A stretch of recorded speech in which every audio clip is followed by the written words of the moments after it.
So life can only arise and persist in a universe that's big and old and dark and cold, with its planets and its stars separated by vast distances, driven by the never-ending expansion. These are necessary features of a life-supporting universe.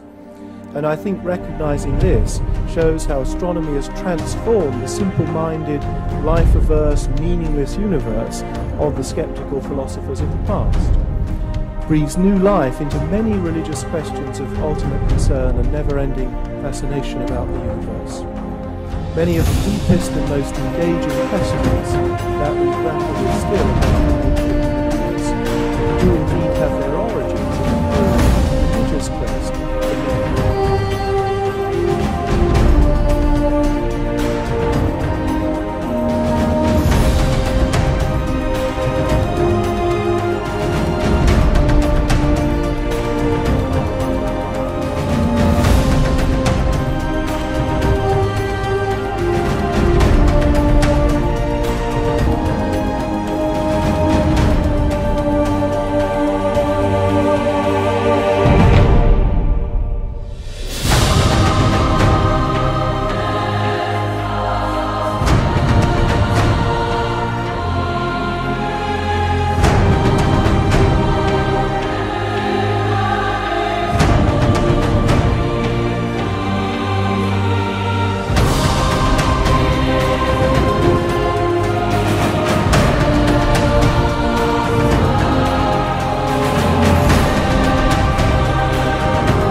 At the end of the day, when you reflect upon this at night, not having to write some paper that other people will read, Yeah. which do you favor? I am, as I think is known, of a theistic inclination, but the reason for that is not because of the multiverse and so on. It is partly because of the fine-tuning, because, as you've said, one of the options here is a theistic one. The whole thing was intended to be that way. But because I think if you want to understand the deep nature of the universe, as well as taking into account astronomical observations, you must take other data, and the other data you must take into account is the data of everyday life. The fact that we exist is something that must be taken into account, but also the kinds of experiences we have. And those experiences include things like apprehensions of beauty, apprehensions of a moral order, and this kind of thing. And I think if you want to argue about the metaphysics of the universe, that is experience which is also relevant in understanding the metaphysics of the universe as well as the astronomical data.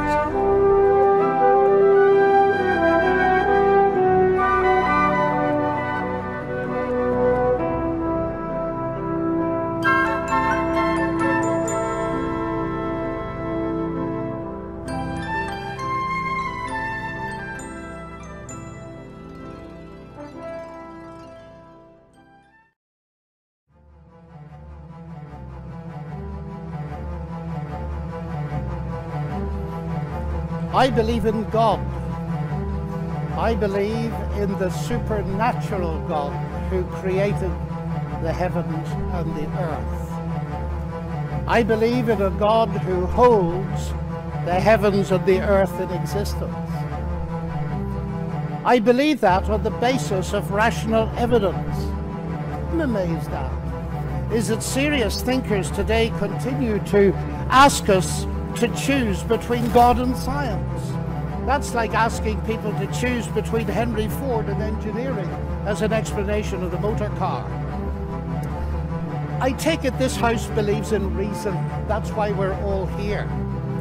And as a scientist, I believe that the universe is rationally intelligible. That is something that has struck some of the geniuses of science as demanding an explanation. Einstein said the only incomprehensible thing about the universe is that it's comprehensible. And Wigner talked about the unreasonable effectiveness of mathematics. How is it that a mathematician thinking in her head in here can come up with equations that seem to fit the universe out there? Well, how is it indeed? Because the irony of the atheist position here is evident. But people are now so desperate to show that the universe created itself from nothing, which seems to me to be an immediate oxymoron, which simply shows that nonsense remains nonsense even if high-powered scientists utter it. Why is there something rather than nothing? Alan Sandage, the brilliant cosmologist who became a Christian in his 50s, said God is the answer to that question.